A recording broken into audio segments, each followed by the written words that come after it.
پہلے کامل ایسے ہو گزرے ہیں. حضرت محمد راشد روزے دھنی، میں پتہ نہیں کس طرف جا رہا ہوں، میرا موضوع تو کچھ اور ہے لیکن بات نکل رہی ہے تو چلو یہ بھی کر دوں. حضرت محمد راشد روزے دھنی رحمۃ اللہ علیہ کے جہاں سے پیر پگارا شروع ہوئے ہیں، بڑے ولی کامل تھے. سندھ میں اگر قادری فیض چلا ہے تو حضرت محمد راشد سے چلا ہے رحمۃ اللہ علیہ. تو حضرت محمد راشد رضی اللہ تعالی عنہ سے ملنے کے لیے آپ کا ایک عقیدت مند آ رہا تھا. راستے میں اسے چاندی کا زیور مل گیا. سندھی میں اسے ہسی کہتے ہیں، آپ لوگ اسے ہسنی کہتے ہیں یا ہسلی کہتے ہیں. ہسنی جی، یہ موٹا ہوتا ہے، 1 پاؤ کے لگ بھگ ہوتا ہے. پہلے زمانے میں خواتین اپنے گلے میں لگاتی تھی، اب تو نہیں، یہ تصور اس کا ختم ہو گیا ہے. بزرگ جو بیٹھے ہیں ان کو شاید یاد ہو، ایسا ہے. تو ان کو راستے میں یہ ہسنی کہیں مل گئے. اس نے کہا اٹھا لوں، 1 پاؤ کے لگ بھگ چاندی ہے، قیمتی ہے. دل میں خیال آیا کہ اللہ کے ولی کے دربار کی طرف جا رہا ہوں، کہیں نقصان میں نہ جاؤں. اس نے کہا چلو ابھی تو نہیں اٹھا رہا، واپسی میں اٹھاؤں گا.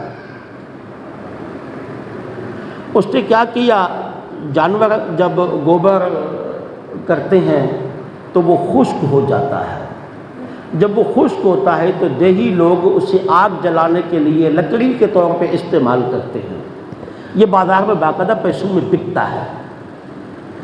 تو اس نے کو راستے میں خشک گوبر نظر آیا تو اس نے وہ خشک گوبر اٹھایا، وہاں سے ہسنی اٹھائی، ایک درخت کے نیچے ہسنی رکھ کے اس کے اوپر گوبر رکھ دیا اور خود چلے آئے.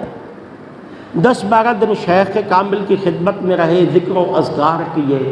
اب اس نے کہا اس کی شرعی پوزیشن تو معلوم کر لوں، کہ شرعی پوزیشن کیا ہے اس کی.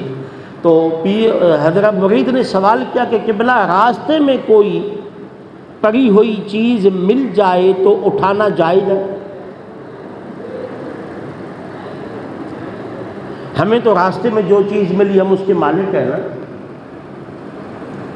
ایک صاحب ذہنی طور پہ پریشان تھے، مالی طور پہ، 2-4 دن کی بات ہے، مجھے کہہ رہے تھے دعا کرو کہ راستے میں کوئی 2-4 لاکھ مل جائے. اللہ اکبر. گویا کہ وہ سمجھ رہا تھا کہ راستے میں جو گرے ہوئے پیسے کسی کے مجھے مل جائیں گے وہ میرے لیے جائز ہے، وہ میری ملکیت ہے.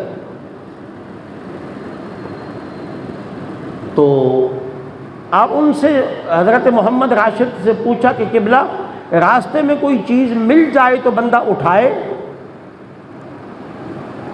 اللہ کے ولی کی نگاہ کام کر رہی تھی. آپ نے دیکھا، مسکرایا اور خاموش ہو گئے.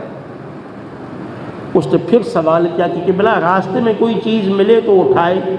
آپ نے فرمایا اٹھائے تو نہیں، اگر اٹھائے تو مالک تک پہنچا دے.